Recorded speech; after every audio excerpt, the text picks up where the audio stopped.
देखिए भाई, ये लास्ट क्वेश्चन है हमारे सेट 5561 का। और इसके बाद हम देखेंगे कि कौन सा सबसे हार्ड वाला सेट है, उसको डिस्कस करेंगे। अगर आपको ये वीडियो समझ में आ रहे हैं, क्वेश्चन समझ में आ रहे हैं, तो कमेंट में यस सर जरूर लिखिएगा। इससे मेरे को पता चलेगा कि कितने बच्चे हैं जो सीरियसली इन क्वेश्चंस को ले रहे हैं। ठीक है, और क्लास 12th के लिए लिहाज से काफ़ी इंपॉर्टेंट हो जाते हैं, तो प्लीज़ लिखिएगा ज़रूर। तो क्वेश्चन है कुछ इस तरीके से। इलेक्ट्रिक फील्ड जिसके मैग्नीट्यूड है 10x+5i न्यूटन पर कूलम। ये आई का क्या मतलब है कि जो इलेक्ट्रिक फील्ड की डायरेक्शन है वो पॉजिटिव के एक्स एक्सिस के अलोंग है। इलेक्ट्रिक फील्ड कितने दे रखी है आपको? 10x+5i cap exist in a region in which a cube side l. देखो इस क्यूब की साइड कितनी है? एल है। यानी ये पॉइंट और C1 पॉइंट के बीच में डिस्टेंस कितनी है टोटल? एल है। कितनी है? एल। ठीक है, तो यहाँ पर ये वाली जो फेस है यहाँ पर, इस पर यहाँ एक्स एक्सिस पर इंटरसेप्शन कितना है? 0। और यहाँ पर एक्स एक्सिस पर इंटरसेप्शन कितना है? एल है। ठीक है, ये तो समझ गए होगे आप। In a region which a cube of side L is kept as shown in the figure. कुछ ये वाला जो क्यूब है कुछ इस तरीके से रखा हुआ है। Here x and l are in meters. वो उसने बोला है कि जो एक्स है और ये कैपिटल एल है, इनकी डिस्टेंस किस में है?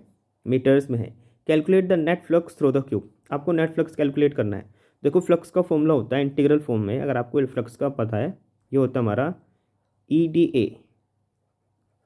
ठीक है, E.D.A। और जब आप ये वाला वेक्टर फॉर्म में खोलते हो तो मतलब वेक्टर्स को हटाते तो इसकी जगह आता है EDA कॉस थीटा। अब ये जो थीटा होता है ना, ये एंगल होता है इलेक्ट्रिक फील्ड और एरिया वेक्टर के बीच में। तो अब यहाँ पर एरिया वेक्टर ड्रॉ करो। देखो पहले इस वाली सरफेस के लिए एरिया वेक्टर की डायरेक्शन ये रहेगी। अब क्योंकि इलेक्ट्रिक फील्ड की डायरेक्शन भी यही है, तो एरिया वेक्टर और यहाँ पर इलेक्ट्रिक फील्ड के बीच में जो एंगल बनेगा वो बनेगा 0 डिग्री। यहाँ पर देखो, यहाँ पर जो आपको एरिया वेक्टर मिलेगा कुछ इस डायरेक्शन में मिलेगा, लेकिन इलेक्ट्रिक फील्ड तो कुछ इस डायरेक्शन में है यहाँ पर। तो यहाँ पर थीटा कितना मिलेगा? 90 डिग्री। सिमिलरली इस वाली फेस में बाहर की ओर, इस वाली फेस में बाहर की ओर बनेगा एरिया वेक्टर। और एरिया वेक्टर इस तरह से होगा, इलेक्ट्रिक फील्ड इस तरीके से, तो कितना एंगल बनेगा? 90 डिग्री। लेफ्ट वाली फेस के लिए देख लेते हैं। लेफ्ट वाली फेस के लिए जो एरिया वेक्टर बनेगा कुछ इस तरीके से बनेगा।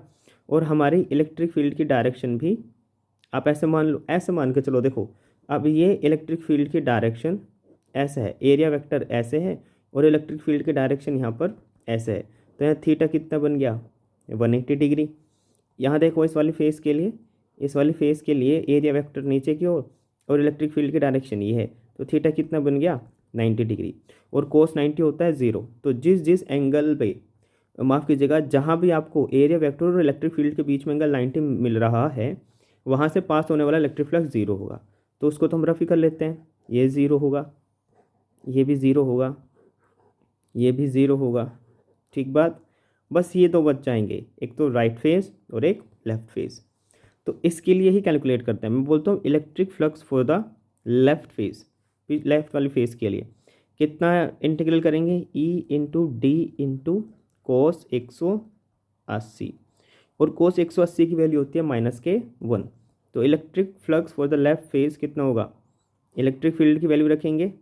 इलेक्ट्रिक फील्ड की वैल्यू कितनी है? 10x+5। ठीक है, और एरिया वेक्टर DA वो भी नेगेटिव का। अब एक बात बताओ कि ये जो एक्स एक्सिस पर इस क्यूब की लेंथ कितनी है? मान के चलो ये जो फेस है जिसका एरिया ए वेक्टर ए है, DA है, वो एक्स एक्सिस पर कितना है? मैं बोल रहा हूँ एक्स एक्सिस पर तो वो 0 है। पूरी फेस एक्स एक्सिस पर ही रखी हुई है परपेंडिकुलरली। तो एक्स की वैल्यू कितनी होगी? 0। तो एक्स की वैल्यू यहाँ 0 रखेंगे। तो एक्स की वैल्यू 0 रखोगे तो क्या बनेगा आपका? -k+k 5 DA वेक्टर, वो सॉरी DA। अब ये हमारी एक फेस है, एक स्क्वायर फेस है। नहीं समझे आप? ये एक स्क्वायर ही तो है, ABOA1। ये क्या है? एक स्क्वायर है। और स्क्वायर का जो हमारा एरिया होता है वो होता है साइड स्क्वायर, है कि नहीं? और इसकी साइड कितनी है? कैपिटल L है। तो इसका एरिया का इंटीग्रल कितना आएगा? वो आएगा -k 5L²। ठीक है, तो लेफ्ट सरफेस का इलेक्ट्रिक फ्लक्स कितना है? -k 5L² आया। अब हम इसके राइट साइड का इलेक्ट्रिक फ्लक्स कैलकुलेट करेंगे। Electric flux for the right face, angle कितना बन रहा है? 0 डिग्री। तो वही करेंगे, EDA cos 0 डिग्री। तो कितना बनेगा आपका E D A, electric field की वैल्यू 10x प्लस के 5 और एरिया वेक्टर का इंटीग्रल कर देंगे डी ए। ठीक है, अब यहाँ पर x की वैल्यू देखो, यहाँ पर x की वैल्यू है l, यानी ये वाली जो फेस है, ये वाली फेस है वो x एक्सिस पर कितनी दूर रखी हुई है, ये l डिस्टेंस दूर रखी हुई है।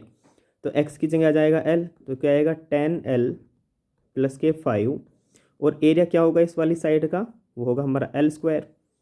ठीक है, तो ये कितना आएगा आपको electric flux for the right face कितना आएगा 10l क्यूब प्लस के 5l स्क्वायर। आपको नेट इलेक्ट्रिक फ्लक्स चाहिए था ना, तो find net is equals to electric flux for the left face plus का electric flux for the right face कितना आएगा। देखो 5l स्क्वायर में माइनस के 5l स्क्वायर जोड़ेंगे तो ये कट जाएगा, माइनस के 5l स्क्वायर प्लस के 10l क्यूब प्लस के 5l स्क्वायर, इससे ये ख़त्म। तो आपका नेट इलेक्ट्रिक फ्लक्स कितना आया 10l क्यूब। ये था इस क्वेश्चन का सॉल्यूशन। देखो भाई, इस पूरे सेट को हम अब पढ़ चुके हैं। अब हमारा जो नेक्स्ट सेट होगा वो कोई सा भी हो सकता है, 2025 का ही कोई सा एक सेट कर लेंगे। और अगर आपको ये क्वेश्चन समझ में आए हो तो कमेंट में यस सर ज़रूर लिखेगा और बने रहेगा हमारे चैनल के साथ अगले वाले सेट के सॉल्यूशन के लिए। Thank you class.